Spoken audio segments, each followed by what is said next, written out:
Çin işgalindeki Doğu Türkistan'da sistematik şiddete maruz kalan Uygur Türklerinden bir temsilci ilk kez Türkiye Büyük Millet Meclisi'ne hitap etti.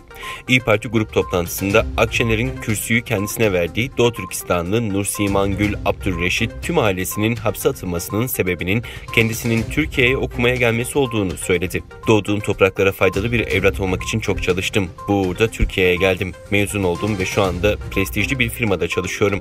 Fakat bu sevincimi ailemle paylaşamıyorum. Ailem toplama kamplarına götürüldü. 4 yıldır haber alamıyorum. 3 ila 5 milyon kardeşimiz bu kamplarda esir tutuluyor. Erkeklerimiz köle gibi çalıştırılırken kadınlarımızsa evlilik adı altında tecavüze uğruyor. Benim ailemin bu durumunun sebebi benim Türkiye'de bulunmam dedi.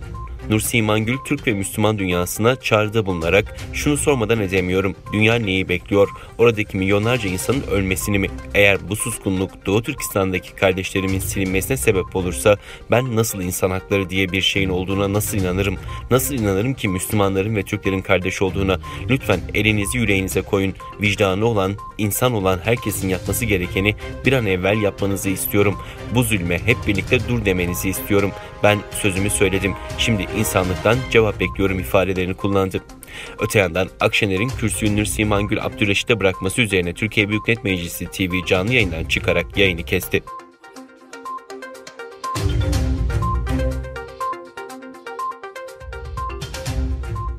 ABD Dışişleri Bakanı Antony Blinken göreve başladığından bu yana ilk basın toplantısında Çin'in Uygurlara karşı soykırım yaptığını tekrarladı.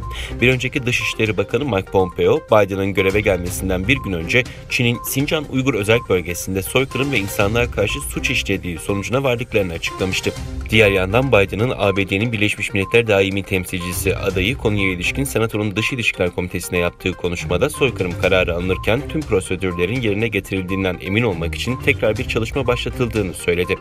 ABD'nin Çin'deki insan haklarını takip eden iki partili Çin Kongre Yürütme Komisyonu yıllık raporunda Doğu Türkistan'da soykırım olarak da sayılabilecek insanlığa karşı suç işlendiğinin yeni kanıtlarla da belirginleştiğini yazmıştı. 27 Aralık'ta Kongre'den çıkartılan yasa gereği de iktidarın 90 gün içinde Çin'le ilgili karara varması gerekiyordu.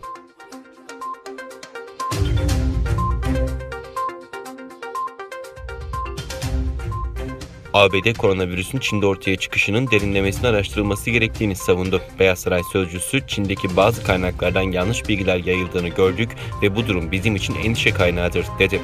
Beyaz Saray sözcüsü Biden yönetiminin Çin'le ilgili politikalarına yönelik değerlendirmelerde bulundu. Sözcü, ABD'nin de kendi istihbaratına dayanarak bazı bilgiler elde edeceğini, bu soruşturmalarda müttefikleriyle birlikte çalışacaklarını söyledi.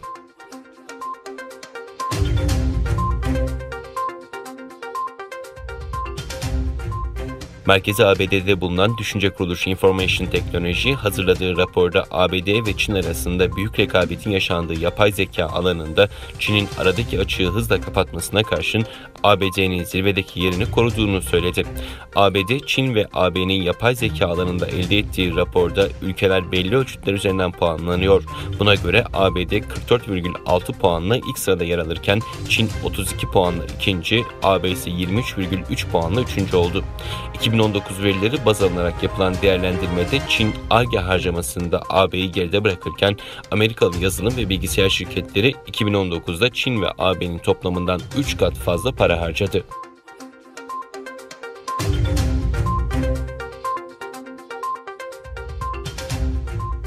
Beyaz Saray'dan yapılan açıklamada ABD Başkanı Joe Biden'ın ilk telefon görüşmesinde Rusya Devlet Başkanı Vladimir Putin'i Moskova'nın seçimlere müdahale olmasıyla ilgili uyardığı belirtildi.